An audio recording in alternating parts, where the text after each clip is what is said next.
guys, what is going on? How y'all doing this early evening? I know I gotta shave, but hopefully that'll come off tonight because I'm getting lazy during this quarantine and not shaving at times. So hopefully with stuff apparently starting to open back up in the next few weeks, hopefully I'll be able to go back to shaving every night, having this clean face looking good. But anyways, guys, enough about my beard. What is going on? This is or as my friend called it, stubble. This is the Club of the Man 1993, and I'm here live for my live review of NXT from last night's episode, the April 29th, 2020 edition at the Performance Center once again. I thought it was a really good show by the Black and Gold brand. Dynamite was great last night. I also liked NXT as well. Can't decide which one I like better, but next week's show, it's going to be stacked. Are they really? Well, I know one match is happening next week. They were probably going to do at Takeover, Takeover Tampa Bay. Probably, I believe the NXT Championship matches. I'm still kind of surprised it's happening, based off of the news that came out last week, and we really haven't heard anything new regarding it, which we'll kind of talk about it very, very briefly whenever we do get to that. But I still thought it was a really good show. We had two really good matches, I thought. One was a great match. The other one was more of like a storytelling match that I thought was great, done well, for the interim Cruiserweight Championship. We had a great main event for the NXT North American Championship between Keith Lee and Damian Priest. We got our first taste in the ring of the new Candice LeRae and Johnny Gargano, pretty much, as Candice had her first match since turning heel. Johnny will have his first match since his Rebel Heart versus Blackheart final beat match. He'll have that next week as well against Dominik Dijakovic.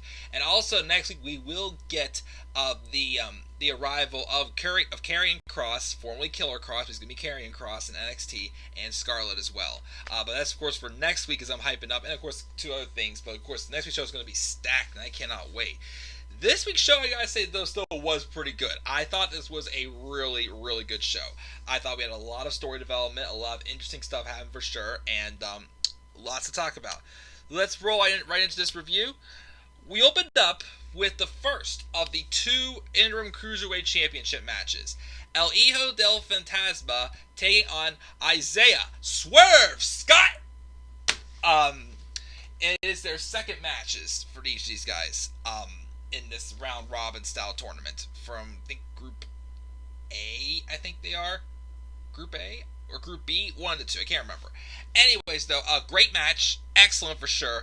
Both these guys had really good matching styles. I'm still getting to know El Hijo de Fantasma, but I definitely am a pretty big fan of him already. Scott, again, he was saying, is awesome. Again, his hype just to me was starting to die down a little bit for me because I'm like, why is he losing? But he got a win, so he's 1-1, and same with El Hijo de Fantasma. But a really good, high-flying, hard-hitting match. Excellent from top to bottom, I gotta say. Great cruiserweight match. Scott wins, and afterwards he's interviewed on the ramp saying that he respects the hell out of El Hijo del Fantasma. He's one of the best in the ring for sure. He says, but I told you guys so. I needed this more than anyone. And when this tournament's over, this will be Swerve's house. So, is Scott going to be, somebody to win the, is Scott like a big favorite to win this tournament? I definitely would say he would be. Still say maybe either him, maybe Drake Maverick as well, I'm saying. We'll wait and see. We'll get to him a little bit later on. We then learn, of course, we will hear from Adam Cole later on in the show, and then we get this segment with Dominik Dijakovic outside earlier today. Talk about Johnny Gargano, how he's turned on the people who made him how he is now. Growing up, Dijakovic's family always told him to never forget where he came from. Great motto. I do go by that for sure. But he wants to see if Gargano can back up his words in the ring next week. So Gargano and Dijakovic will have a first-time match in NXT next week, which I think I'm interested in seeing. But then also, we were told during the break, El Hijo del Fantasma was talking in the ring when he had to fight off another kidnapping attempt from some masked luchadors. But he fought them off, and they got away. They weren't able to kidnap him again for the second week in a row, even though they got to Joaquin Wilde and Raul Mendoza. what's this leading to, I still don't know, but it's still very random. Then we got um, a match with Candice LeRae and Casey Catanzaro. Before the match, of course, when Candice came out, she has new entrance music, and now she's dubbed herself the Poison Pixie. And Johnny Gargano is serving as a pretty good hype man. And I thought that he actually had a very nice, good introduction for her. Again, Johnny Gargano to me as a heel, the way he's acting, like Candice, like in the match we had as well. Well, she had a match with Casey Catanzaro, which once again I always say, how could you not love Casey Catanzaro? She's cute, she's great in the ring, and her and Ricochet are just so perfect together. And also she usually likes my comments I leave on her photos on Instagram all the time. So thumbs up for you, Casey. But unfortunately she took a rough one in this one, because with this new heel duo of Gargano and Candice, Candice seems like someone that, even though she's heel, well, it may be her just still making the transition. Obviously, again, the story is here with Candice saying, her and Johnny are both tired of basically, not feeling like, the good guys aren't winning, even though Gargano kind of just gets this obsession about Tommaso Ciampa stuck in his head. Now it came back to him again, and him being Ciampa, obviously, he's just like, kind of like just being very full of himself, pretty much. But Johnny Gargano, to me, is a heel that I kind of wish Sami Zayn would be. And I say that because we all know how much I hate Sami Zayn as a heel right now, because he's literally just a job and comedy act. Where Johnny Gargano, yes, he talks a lot. He does kind of have like this he's just very mouthy and loudmouth, running his mouth type thing. Once again, Dr. Kovac said, can he really back up his words in the ring? Thinking that, the crowd is turned against him and whatnot, because he thinks he's the true hero in the story and whatnot, which once again, Johnny did kind of need a new direction for sure. I feel like he's staying in NXT, he definitely needed another direction to go, because his babyface direction obviously ran out, I still felt. So, even though I still thought it was weird having the roles reversed with the blow-off match with him and Ciampa, I still, think, him as a heel is still growing on me, but I think he's pretty much becoming that heel that that Sami Zayn could be good with. That we'd like to see Sami Zayn as a heel if he was booked right on the main roster. Candice, I gotta say, I kind of like how in this match, she kind of like was just, being serious, but she wasn't like, like really, like becoming like, some brutal woman and whatnot. She was like being serious, but it's like she obviously was still showing like a soft spot for like, Casey, the other women in the locker room. It's like, okay, it's kind of like the thing is like, I'm tired of being like, that motherly figure, I'm gonna like, do things more for myself, but still showing that soft spot for these girls. But as the match went on, she realized, hey, I'm taking this for granted, and then she like snapped basically and just got a lot more aggressive on Casey, and she wins with this finishing maneuver where she basically picks her up and stomps her face into the. She calls it the Wicked Stepsister, where she pulls on the arms of her opponent and just stomps him like right in the back, and they go face first into the mat.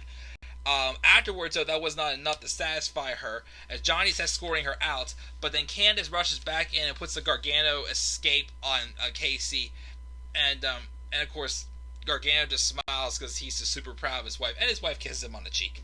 And there was like a Fallout segment on YouTube basically saying, I run this division right now, things are going to change, so deal with it, pretty much.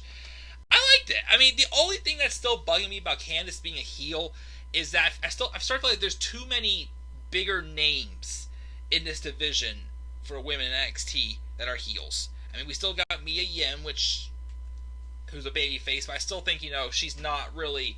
I mean, Mia's great, don't get me wrong, but I don't think like she's like the name like the hot baby face that everybody wants to see win.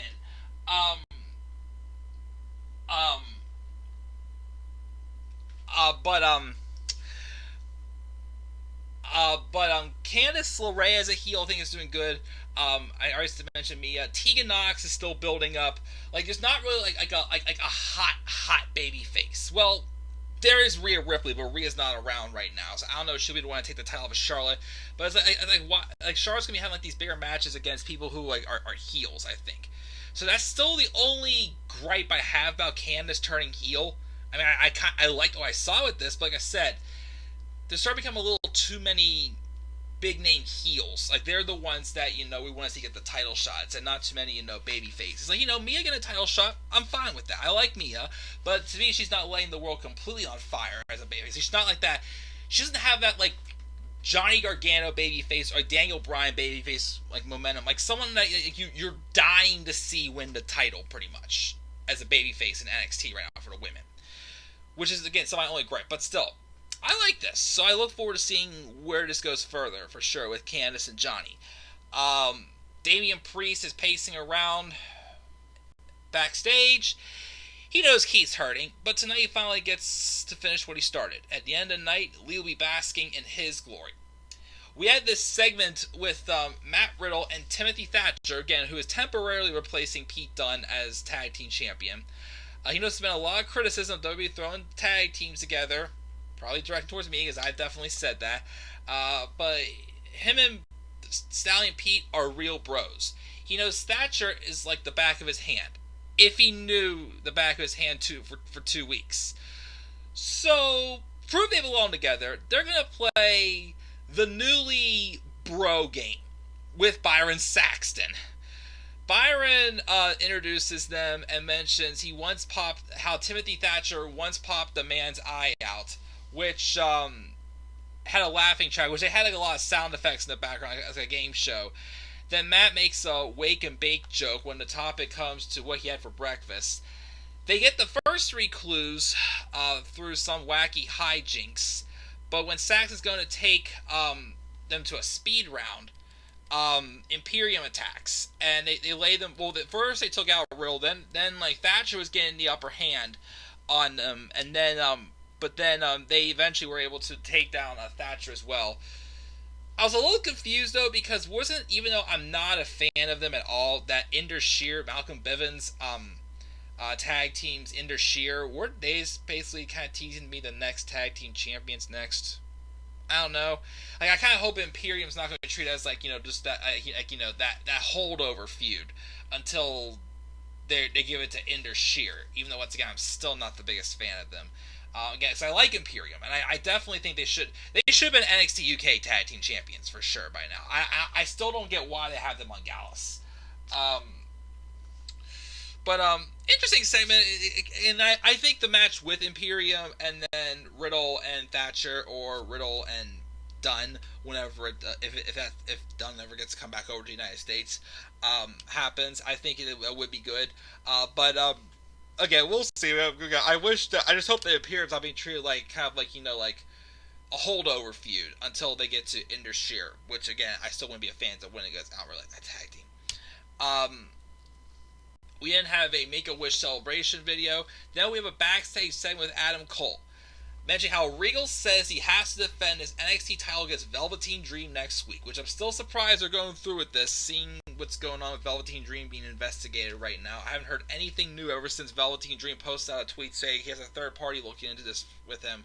So, I don't know what's going on. I guess he's still innocent, from what I know. I don't know. But again, we'll have to wait and see if any more reports come out. But as far as I know, he's getting that NXT Championship opportunity next week, probably in the main event. And he was probably going to be getting that opportunity against Cole at TakeOver Tampa Bay. But Cole still does not think Dream is worthy. But he'll show up next week as champion and leave as champion, because he's the greatest NXT champion in history. Charlotte Flair had her match with Mia Yim. Pretty good match. I also like how Mia Yim took a shot at Charlotte Flair doing one of Andrade's poses in between the ropes. I thought that was pretty, risque to make a reference right there, but I actually liked it. Charlotte would then eventually get the win, getting Mia to tap out. I kind of didn't like how they had Mia tap out pretty quickly once Charlotte put in the figure 8 leg lock. I'm like, Mia's not that weak to tap out that quickly. They could have had Mia try to fight it out a little bit, I thought. But Charlotte wins, and then afterwards, Io Shirai comes out and says, "Next week you are mine." So we're pretty stacked next week. Again, we're getting Johnny Gargano and Dominik Dijakovic. We're getting Io Shirai and Charlotte Flair. With the arrival of Karrion Kross, we're also getting Adam Cole and the Velveteen Dream. I may have to do some live reactions next week because this actually sounds like a pretty stacked card. If I get to watch it first. Well, I'm probably going to watch NXT first next week because I'm not going to be able to watch AEW live next week either because next week's Survivor is a 2-hour special. Unless if I DVR one of them. But I actually may do some live reactions next week because a lot of this stuff actually is very interesting. Particularly, well, the matches that I may do live reactions for are for the NXT Championship and the NXT Women's Championship match. I may, especially that NXT Women's Championship match. But we'll wait and see. But that match is next week. Also, we're reminded. Well, also, this was also whenever we see Candice LeRae tell Casey and Caden that that this is a new NXT and deal with it. We were told last week that Finn Balor was attacked, and there's no new updates, but he will be there. But Balor's living, and he will be there next week to address his attacker, whoever it was. Dexter Lumis then beat Shane Thorne. Still trying to figure out this Dexter Lumis character. I get he's some type of like psychopath and whatnot, but still trying to figure it out a little bit more. Is he a face? Is he a heel? Obviously, though, he has this thing where like he beats the opponents, so afterwards he like tends to them basically. So we'll see where we go with that. We then have Jordan Devlin's tweet about the interim Cruiserweight Championship, and then a fallout of Jake Atlas consoling Drake Maverick after beating him last week. Maverick gets ready for his match next, but then first we had a Keith Lee promo, who obviously was selling his strike to the throat last week with the nightstick from Damian Priest, saying he's not 100%, but he's going to give Priest a beating that will live forever in infamy. So we'll see what happens with that later on. We then had Drake Maverick take on Tony Nese in the NXT Cruiserweight Championship tournament, and Maverick won. And he kind of was like, they obviously, continue to have Tony Nese, who's a heel and a former Cruiserweight champion himself, and successful in the Cruiserweight division for sure. Which, having someone in this tournament to definitely put over, some of these newer guys works for me. Last year I was all for Tony Nese win the Cruiserweight title. This year it's like, okay, I still like Tony, but, it's someone else's time right now. But I think he put over Maverick pretty good. The match was solid. It wasn't amazing. But obviously, they had Tony just like disrespecting the heck out of Drake. But then Drake was fighting back, and then basically Tony ate his own words, and Drake followed up with a nice looking bulldog. And despite the fact that also that Drake had hurt his arm also during the match, Drake wins. Maverick is 1-1. Tony Nese is 0-2. So does that mean Tony Nese is doomed? He might be already. He's the only person who has lost both of his matches in this tournament so far. Afterwards, Maverick was fired up, saying Kushida's next. He may have doubted himself, but now he's the Wolf of Wall Street WWE because he's not leaving. Not until he's Cruiserweight Champion. And then we have our main event, Keith Lee and Damian Priest. Thought it was a very good match. Again, like I said, my thing though about Keith Lee was that I just want to see how he can fare against opponents besides Dijakovic. Obviously, he's at his best when Dijakovic is in the ring. And Damian Priest kind of has a little bit more of agility than a big man, but he is no Dijakovic as far as agility goes. But he's still a great performer. I still felt this match was kind of similar to the triple threat we had a couple weeks ago with Lee, Dijakovic, and Priest, where it was more of like a power match, I thought. Some agility, but more so of a power match. Of course, there was a point in the match also where Priest tried using his nightstick again on Lee, but Lee stopped him from doing it, shut it, gave it to the referee, and they stopped him from using it. And then Priest would eventually fall to Lee, and Keith Lee would retain the NXT North American Championship. I thought maybe at some point Damian Priest would be the one to take the North American title thing, because Damian Priest definitely should be a champion sometime before going to the main roster if he ever does. This was not his night yet. Obviously, again, Keith Lee should have a nice long run, like a Velveteen Dream lengthy run with that North American Championship. Who's going to be to take the title off of him? Don't know. We'll have to wait and see and find out, though. But that's going to do it, guys. That's going to do it for my live review of NXT. I gave it an A- as well, just like I gave Dynamite as well. Very good show. Very excited for next week's show as well. I may do live reactions. It'll depend, though, because I'm not going to be able to watch it live, because this is going to be a 2-hour episode of Survivor next week. So, we'll see. And I think we're almost done with Survivor as well for this season. So after that, I will be able to watch one of the shows live at 8 o'clock on Wednesdays until Survivor comes back. Well, and also whenever I start going back to trivia nights again, once places start opening up around here, then I'll definitely not be able to catch any of the shows until the next day. But guys, that's going to do it. That's going to do it for this week's episode of NXT. I think I will be doing a kind of like an NXT UK recap video maybe tomorrow. I definitely tomorrow or maybe later on tonight, not sure. I definitely want to do a video about 2 releases from WWE that happened. One happened today. One happened I think either yesterday or the day before. That's the bigger one, of course. But we'll talk about those as well in a quick video coming up. And yeah, guys. A- for NXT. What are your thoughts on NXT? Please leave your thoughts down in the comment section below. Slap a like on the video. Subscribe for more content on my channel. Follow me on Twitter at DemandAir93. And with that, guys, I'm checking out. I will see you all later. Have a great rest of your night. If I don't talk to you guys at all tonight, peace out, everybody.